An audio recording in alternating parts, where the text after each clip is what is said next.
In the previous video, I talked a little bit about the financial stresses of running for office.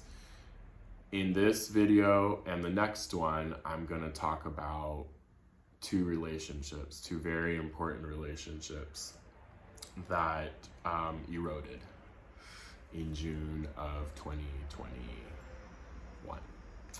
So in this video, I'm going to talk about my friend Michelle, one of my best friends, somebody who I've known since high school. Now, Michelle and I, again, like I said, we knew each other since high school, but we got really close when I moved back to San Francisco from Southern California at the beginning of 2019. One of my favorite memories from high school is actually the 4th of July when we had this huge party at her grandmother's house. And I just remember Miss Mary Evans was always so joyful, an excellent cook, and very glamorous. I love Miss Mary Evans, and so I don't quite know the timing of all of this because I've told you guys a little bit about some of the things that were going on in my life at the time, but I do know that Miss Mary Evans got very sick very quickly, and she was given a pancreatic cancer diagnosis, and she died 2 weeks later. So this was, I don't have to mention, devastating for Michelle and her family for the obvious reasons, but can I throw in there that she was only 66? Like, are you kidding me? The fact that she deteriorated so quickly, and I'm trying to be respectful with any personal facts, but Miss Mary Evans was such a prominent member of the San Francisco community that, as a matter of fact, the sitting mayor, London Breed, attended her funeral.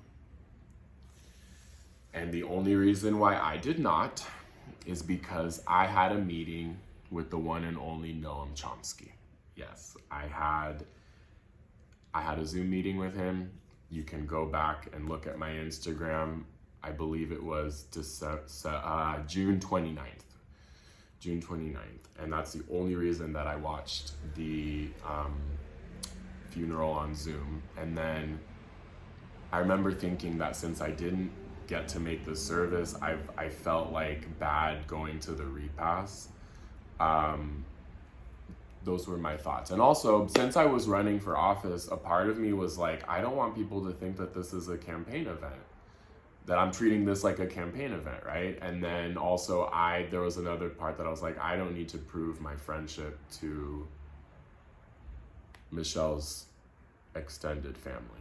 It was another thought. I said, maybe it's best if I just let them grieve as a family, because I had kind of knowledge of the backside, if you will, of things, because I tried to be there as much for Michelle as I was able to, including going out to her place in Oakland to spend the night so that she didn't have to be alone.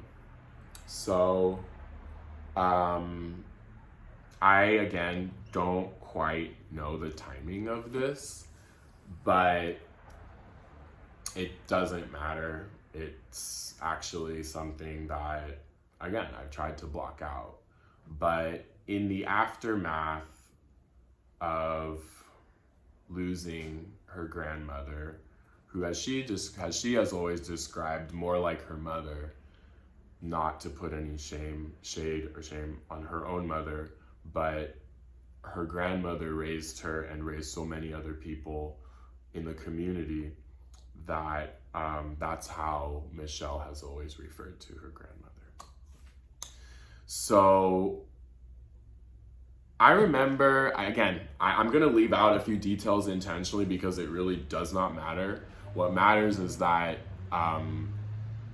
Michelle and I got into a huge argument.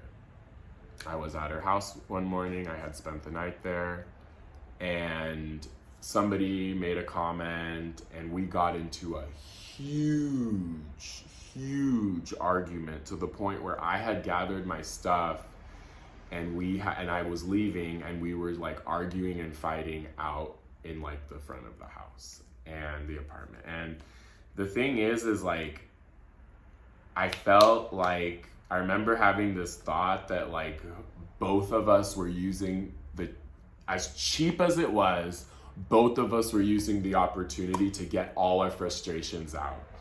Even though I promise you, I never lost love for this person. I promise you. And I would be, and I'm pretty sure that the same can be said of her towards me. But it was just as though we both snapped. It was unfortunate that we did that to each other. And I call this the worst month of my life, but if I'm not mistaken, this huge argument happened like a week or two after the funeral. So into July, so not really the worst month.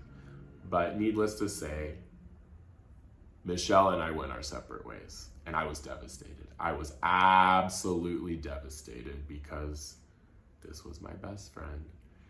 I also felt like even though we had just gotten into this huge argument, I did not want her to be by herself when she was going through this.